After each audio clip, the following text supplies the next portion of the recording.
Tibbiyot birlashmasidamiz. 2026-yil 27-iyul laboratoriya. Assalomu alaykum hurmatli vatandoshlar. Ayni damda men tibbiyot birlashmasi, Chust tuman tibbiyot birlashmasini laboratoriya bo'limiga tashrif buyuryapman bu yerda.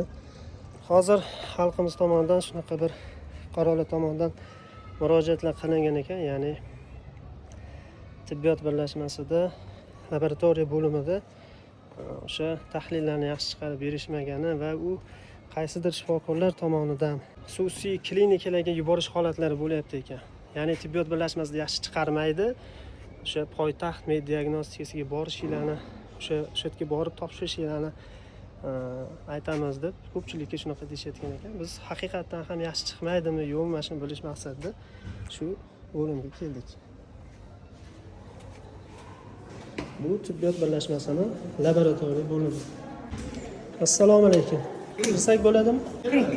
Video bilan kiraverdim. Assalomu alaykum. To'xtab, yaxshimisiz? Charchamayapsizmi? Qo'pa yaxshimisizlar? Charchamayapsizlarmi? Qarang, hozir tibbiyot birlashmasida necha xil analiz topshiriladi? Necha xil analizlarga sizlar javobini chiqarib berasizlar? Bizda hozir 20 xildan ortiq 20 xil. Bioximiya 15. Undan tashqari umumiy qon, CD, kaprologiya, veksel, leykoformiya degan narsalar. Bu yoqda 25 xildan ortiq tahlillarimiz bor. Xo'p, qarang, hozir ijtimoiy tarmoqlarda shunaqa murojaatlar kelyapti, ya'ni shifokorlar o'zlari tibbiyot birlashmasidagi o'sha laboratoriyada yaxshi chiqarib bermayapti deb poytaxt med diagnostikasiga yo'naltilayotgan ekanda. Bunga qanaqa izoh berasiz?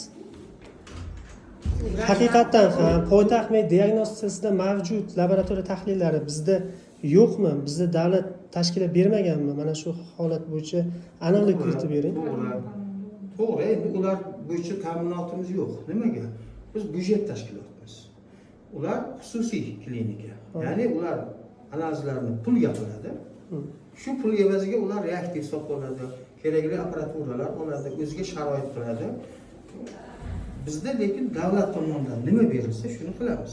Lekin oyma-oy zaryadkalar beriladi bizda ham, ya'ni ehtiyoj bo'yicha biz tahlil qilamiz. Shu davlat tomonidan nima berilsa, shuni beramiz. Bizda davlat tomonidan qanaqa, misol laboratoriya tahlillar bepul amalga oshiriladi? Bizda barcha tahlillar bepul. Misol sanab o'tsangiz o'shani qaysilar? Umumiy klinik, bioximiya, kollogramma, mana BC testlarimiz keldi, ekspress testlar ham bepul beryapmiz. Qizamiqqa bormi? Qizamiqqa yo'q. Sariqqa bormi? Sariqqa bor. Endi ularda qizamiqqa bor haqiqatda. Immunoglobulin E degan to'rchi infeksiya, ular haqiqatda pullik. Ular bizda ta'minlanmagan reaktivimiz yo'q. Ikki qatliga, ya'ni homilador ayollarga qilinadigan bepul klinik tahlillar qaysilar? Umumiy qon, sidik, bioximiya, barcha tahlillar sahih. Ya'ni o'sha holatda agar homilador ayollar yoki bo'lmasa yosh bolalar yuqumli kasallik bilan chalinganlarga sizlarda bepul tibbiy xizmat ko'rsatishadi, laboratoriya mavjud. Barcha tahlillar bepul. Shifokorlar tomonidan bu yerda yaxshi chiqarib bermayapti, siz poytaxt med diagnostikasiga borishingiz kerak degan o'sha holatlarga, ya'ni ulardan shunaqa so'zlar chiqqan bo'lsa, bunga qanday izoh berasiz? Haqiqatan ham shundaymi? Biz to'g'risida ma'lumot eshitmaymiz. Bizga u ma'lumot yetib kelmagan. U doktorlar, vrachchi bo'lmasa, xohishi. Demak, vrach o'zi o'sha narsani xohlab, sizlarni fuqarolarga yomonlashi mumkin. Yo'q, aytishi mumkin, masalan, bemorga. Yo, siz buni xohlaysizmi yo xohlamaysiz? Haqiqatan ham shundaymi yoki yo'q, bizda hammasi to'g'ri chiqadi deb ayta olasizmi? Bizda hammasi to'g'ri chiqadi. Mashq qizlarimiz hammasi malakali, toifali va apparatlarimiz hammasi soz.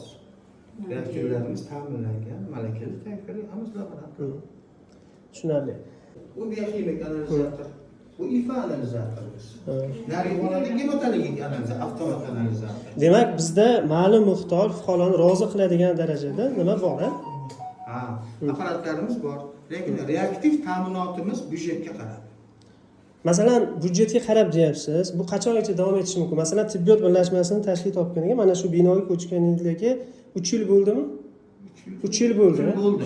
Bu 4-yilga ketyapti. 4-yil почти. Demak, biz yana qancha o'sha xususiy laboratoriyada bor mavjud apparatlarni bizga berish uchun yana qancha kutishimiz kerak? Apparatlarimizda hozircha muammo yo'q. Reaktivlar muammo bizda. O'sha bizga beriladigan reaktivlarimiz ta'minlanyapti, lekin ha, hozir mana sug'urtaga o'tyapmiz. Aynan poytaxt diagnostiga yo'naltiruvchi shifokorlar poytaxt diagnostiga boring, hattoki qonni kam ko'pligi uchun ham o'sha yerga jo'natib, bu yerda yaxshi chiqarib bermayapti degan holatlarni fuqaro tomonidan e'tirozlar bo'lyapti. Mana shu buni negizida bu pul turibdi. Xususiy klinikaga jo'natayotgan shifokorlar xatti-harakati siz uchun noto'g'ri, to'g'rimi? Sizlar oqlamaysizlar, to'g'rimi unaqa holatda? Chunki sizlar mehnat qilyapsizlar, davlat sizlar uchun pul to'layapti, davlat sizlarga oylik qilib beryapti, apparatura beryapti. 400-500 taga yaqin analiz qilinadi bir kunda mana shu yerda. 400-500 taga. Bilaman. Keyin ruchnoy qilamiz ko'proq biz. Ha, yo'q. Ruchnoyga ishonamiz. Endi oddiy qonni kam ko'pligini ham o'sha xususiyga jo'natayotganlardan qanaqa demak, ha, o'sha fuqarolar tomonidan aynan mana shu ro'yi qo'yilmaydi aslida. Qo'yilmaydi. Qo'yilmaydi. Ivish ko'rilmaydi. Biz o'shani ko'ramiz, ruchnoy ko'ramiz shuni. Har bir Bizda ko'proq qo'l mehnati. Ko'proq qo'l mehnati aniq chiqadi. Bu analizatorlar analizatorda. Bitta tomirdan qonni olib, qo'yib yuboraylik. Biz uni Kompyuterdan chiqarib bersa o'shani qo'lni uchidan olamiz. mikroskop qilmaydi, mikroskop. Mikroskop Biz ko'rilmaydi. apparat shu ichida, mikroskop ichida. bo'ldi, tushunadi. Bitta qilib ko'ramiz. Xo'p.